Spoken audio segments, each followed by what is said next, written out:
A plane is going down. Nobody notices. The pilots are so focused on a tiny broken light bulb that they forget the single most important job they have, flying the aircraft. Slowly, silently, the nose of the plane starts dropping. No alarms, no warning shouts, just a quiet descent toward the ground while 3 trained professionals argue about a light. And then, impact. 101 people die that night. 75 survive. The pilot himself, along with his flight engineer, is killed instantly. That's where most stories like this would end. A tragedy, a statistic, a lesson in aviation safety. But this one doesn't end there. Because a year later, on a completely different plane, a terrified flight attendant opens an oven door in the galley and finds a burning face staring back at her. A face she recognizes. A face that belongs to a dead man. And he's trying to warn them. By the end of this video, you'll understand why aviation investigators, pilots, and even airline executives still can't fully explain what happened next, and why some of the crew members who lived through it never flew again without thinking about the ghost of Flight 401. Stay till the end, because this story has 3 separate ghost sightings, and the last one is the one that still gives people chills. Let's rewind to December 29th, 1972. Eastern Airlines Flight 401 is a Lockheed L-1011, flying from New York to Miami with over 170 people on board. It's a routine night flight. Nothing about this trip should be remarkable. As the plane approaches Miami for landing, the crew lowers the landing gear. But something's wrong. The indicator light that's supposed to confirm the front landing gear is locked into place doesn't turn on. Now, this could mean one of 2 things. Either the landing gear genuinely failed to lock, a serious, dangerous problem, or the light bulb itself is simply burned out, a minor and completely harmless issue. The crew needs to find out which one it is before they land. So they do something that seems responsible. They put the plane on autopilot and circle over the dark Everglades while they investigate. The captain, the first officer, and the flight engineer, a man named Don Repo, all turn their attention to the landing gear problem. They pull the light assembly out. They try to fix it. Minutes pass. Then more minutes. The 3 of them are so locked into solving this one small mechanical puzzle that none of them is actually watching the instruments anymore. And here's the part that still haunts aviation investigators. The autopilot had been very slightly bumped out of altitude hold mode. Just barely. Just enough that the plane began a slow, gentle descent. So gradual that it didn't feel like falling at all. The altitude alarm was subtle, easy to miss if you weren't looking, and nobody was looking. The plane continued sinking, foot by foot, for nearly a full minute, while the crew argued over a $2 light bulb. Finally, someone glances at the altimeter. It's too late. Seconds later, Flight 401 slams into the swamp of the Everglades at cruising speed. The plane is torn apart on impact. 101 people are killed, including the captain and flight engineer Don Repo. 75 people survive, many of them badly injured, pulled from the wreckage by rescue teams working through the night in the swamp. It becomes one of the deadliest crashes in U.S. aviation history at the time, and the official investigation is brutal in its conclusion. The crew was so distracted by a minor issue that they flew a perfectly functional aircraft straight into the ground. That should be the end of the story. It isn't. Fast forward about a year, Eastern Airlines hadn't scrapped all the wreckage from Flight 401. Like many airlines of that era, they salvaged usable parts from the crash and reinstalled them into other aircraft still in service. It was standard practice. Nobody thought twice about it. Some of those recovered parts ended up in another Lockheed L-1011 in the Eastern Airlines fleet. On a routine flight, a flight attendant named Mary is working in the galley. The flight is calm. Passengers are eating, drinking, and relaxing. Nothing unusual. Mary walks to the galley to warm up some food and opens the oven door. Inside, staring back at her, is a face. Not a reflection, not a trick of the light. A human face, illuminated as if lit from within. Mouth moving like it's trying to speak. Mary freezes. Her first instinct is that her eyes are playing tricks on her. Maybe it's stress, maybe it's exhaustion. She closes the oven, takes a breath, and opens it again.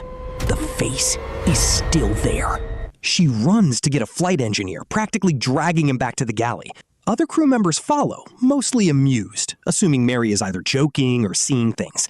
Nobody expects to actually see anything. Then, they look inside the oven themselves.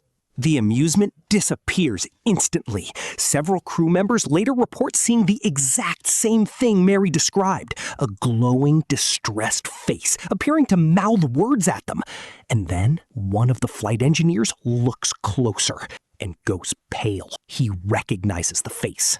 It's Don Repo, the flight engineer who died in the crash of Flight 401, the same man who had been trying in his final moments to solve a landing gear problem while his aircraft quietly sank into the Everglades.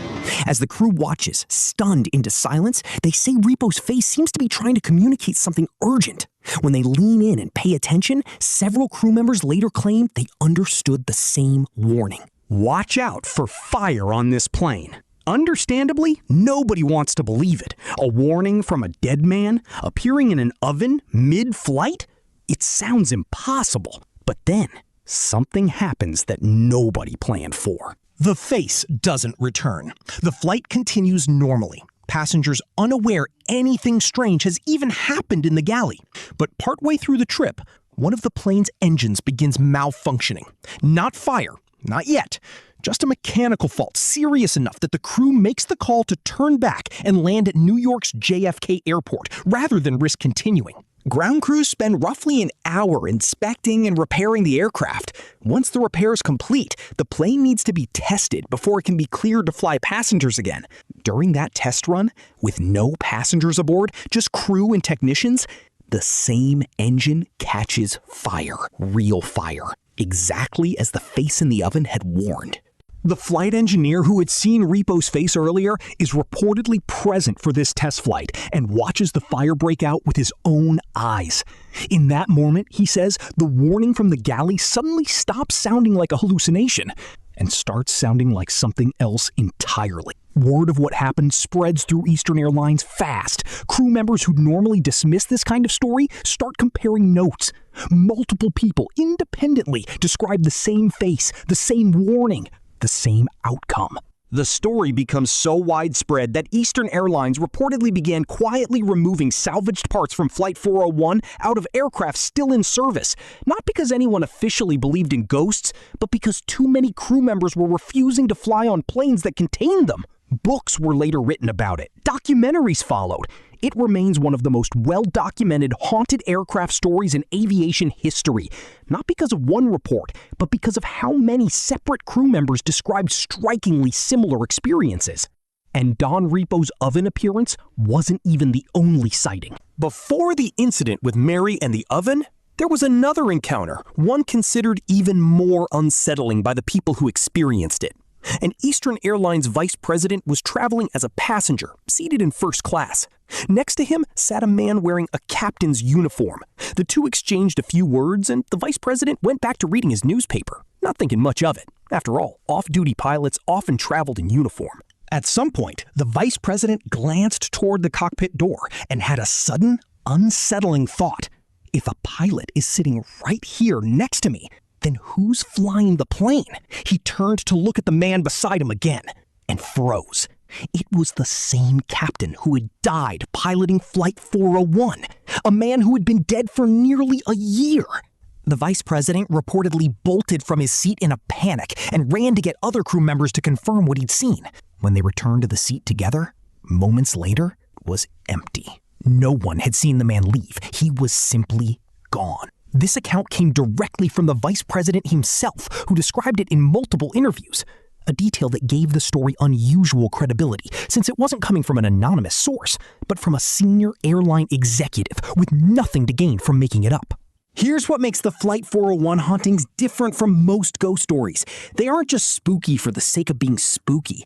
In every account, the ghost, usually identified as Don Repo, sometimes the captain, isn't menacing anyone. He's trying to prevent another tragedy. He tries to warn a flight attendant about a fire before it happens. He appears in a seat as if checking on the aircraft he never got to finish flying safely. Crew members who reported these sightings didn't describe fear of being harmed. They described fear of not being believed in time. Skeptics point out the obvious explanations: stress, sleep deprivation, the power of suggestion, and optical illusions inside dim aircraft cabins. Long-haul flight crews are exhausted, working overnight under strange lighting. It's not hard to see how a tired mind might construct a face out of shadows. But believers point to the timing. The engine fire didn't happen before the warning, it happened after. And it happened on the exact type of fault the face had pointed to. Coincidence? Statistically speaking, perhaps, but convincing enough that professional pilots and engineers, people trained in logic and science, walked away believing every word. A plane crashes because 3 exhausted crew members get distracted by a $2 light bulb, and a year later, salvaged parts from that same plane end up warning a completely different crew about a disaster just in time to prevent it. Whether you believe Don Repo's spirit really lingered in that aircraft, or whether you think exhausted crew members convinced each other of an illusion, this remains one of the most haunting, most documented urban legends in aviation history. What do you think really happened in that galley? Let me know in the comments below. And if you enjoyed this video, make sure to hit that like button and subscribe for more mysteries like this every single week.